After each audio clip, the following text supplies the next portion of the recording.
Assalamualaikum warahmatullahi wabarakatuh. Perkenalkan, kita dari kelompok A4 bagian 2 yang menjelaskan tentang vitamin B5 dan biotin.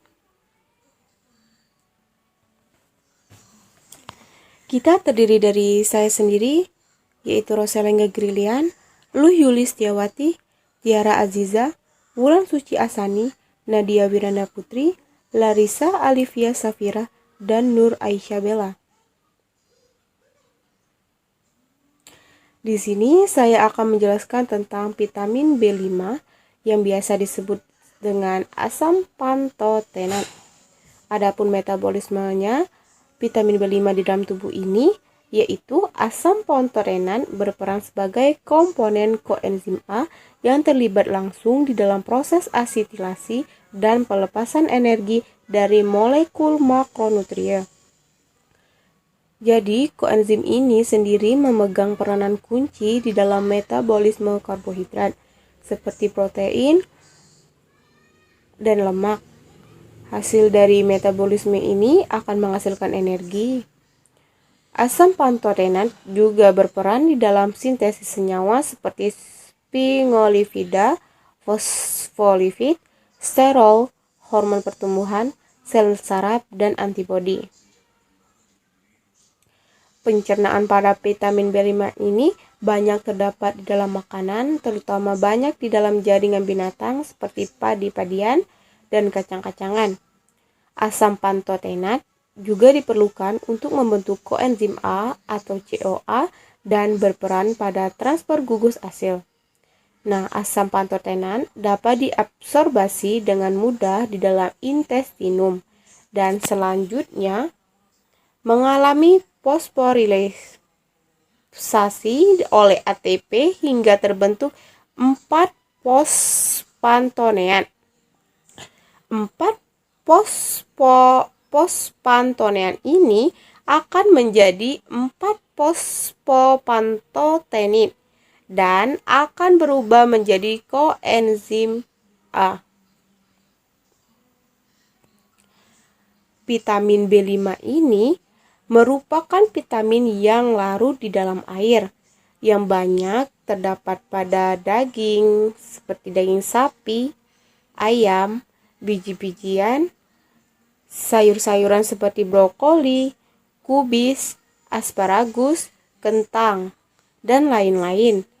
Juga terdapat pada kuning telur, buah-buahan seperti pisang, alpukat, labu, jagung, dan masih banyak lainnya. Derivat asam pantotenan atau strukturnya itu terbagi menjadi 3. Yang pertama kalsium pantotenan, kedua pantetin, ketiga pantenol. Kalsium pantotenan ini memiliki struktur yang mirip dengan asam pantotenan. Seperti ini reaksinya. Yang kedua itu pantetin, ini yang tersusun atas gugus sulfinidril. Yang ketiga ini pantetonal, yang mana provitamin B5 tersusun atas gugus alkohol yang dikonversi oleh tubuh menjadi asam pantotenan. Nah, jika kekurangan mengkonsumsi vitamin B5 ini akan menyebabkan gejala seperti rambut berubah dan rontok, akan menyebabkan kelelahan pada tubuh. Jadi tubuh kita itu akan mudah sekali mengalami kelelahan, capek, dan juga bisa menimbulkan jerawat, juga meningkatkan risiko infeksi dan depresi. Nah, pada gejala kelebihan mengkonsumsi vitamin B5 ini juga akan menyebabkan diare, alergi dan pembengkakan, mudah sekali depresi dan dehidrasi. Juga akan mudah sekali merasa mual dan muntah-muntah. Jika ada kekurangan dan ada kelebihan, biasanya ada manfaat. Nah, ini ada manfaat pada vitamin B5 ini bisa membantu untuk perawatan rambut, membentuk sel darah merah, juga untuk membantu pembentukan hormon stres dan seks, juga mempertahankan saluran pencernaan yang sehat, dan membantu proses vitamin B2 atau riboflavin. Nah, vitamin B5 ini juga bermanfaat untuk proses mensintesis kolesterol. Untuk vitamin B7 ini akan dijelaskan oleh teman saya. Vitamin B7. Vitamin B7 disebut juga vitamin H yang awalnya disebut dengan bios. Kebutuhannya lebih sedikit daripada vitamin C, yaitu sekitar 30-100 mg per hari. Vitamin B7 atau biotin merupakan vitamin yang larut air. Sumber dari vitamin B7 seperti hati, kuning telur, kacang tanah, jamur, ikan salmon, daging babi, dan buah alpukat. Metabolisme vitamin B7 atau biotin. Vitamin yang terikat protein ini dihidrolisis menjadi biositin yang diabsorpsi bersama biotin bebas di dalam usus.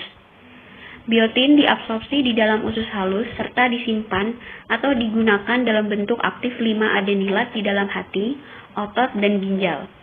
Biositin dihidrolisis menjadi biotin di dalam plasma, yaitu sebagian besar biotin di dalam makanan sebagai biositin atau E-aminobiotinilisin yang dilepaskan pada proses proteolisis yang kemudian dihidrolisis oleh biotinidase dalam getah pankreas dan sekresi mukosa usus untuk menghasilkan biotin bebas.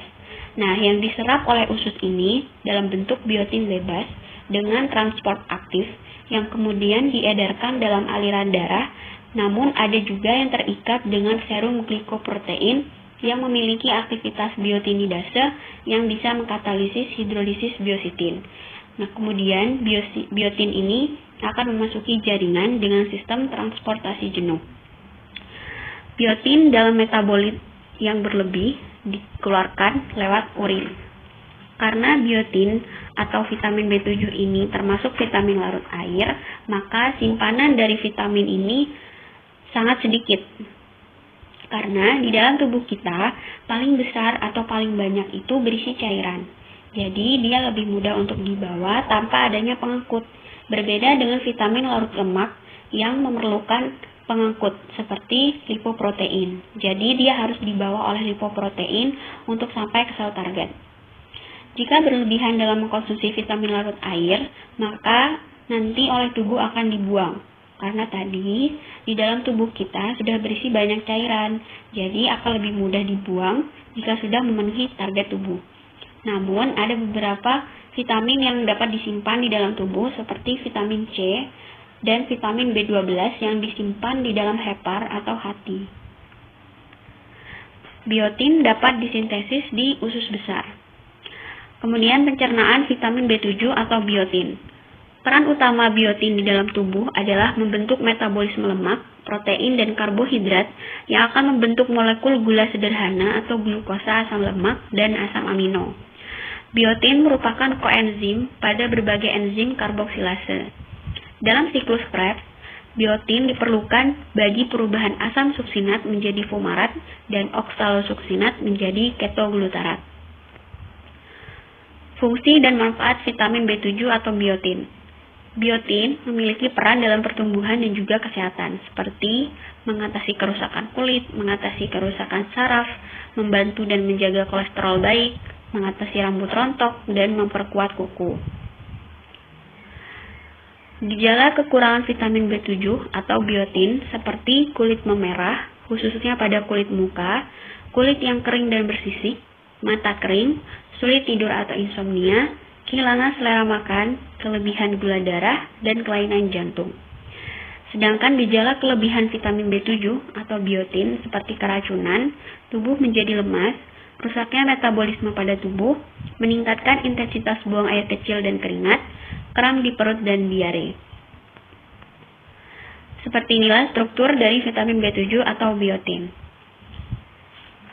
Dan sebagai tambahan, biotin ini dapat berikatan dengan avidin dalam putih telur, sehingga menyebabkan inaktifan dari biotin.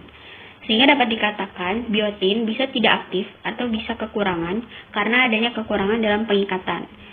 Misalnya, ketika putih telur yang memiliki avidin, maka akan berikatan dengan biotin, sehingga menyebabkan biotin kurang di dalam tubuh. Jadi harus berhati-hati dalam mengkonsumsi telur. Namun, avidin ini bisa terdenaturasi dengan proses pemanasan. Jadi, dalam mengolah telur atau mengkonsumsi telur, usahakan telur harus dalam keadaan benar-benar matang supaya biotin yang ada di tubuh kita tidak menjadi kekurangan, atau saat berikatan dengan avidin, biotin tidak rusak atau kurang. Sekian dari kelompok kami.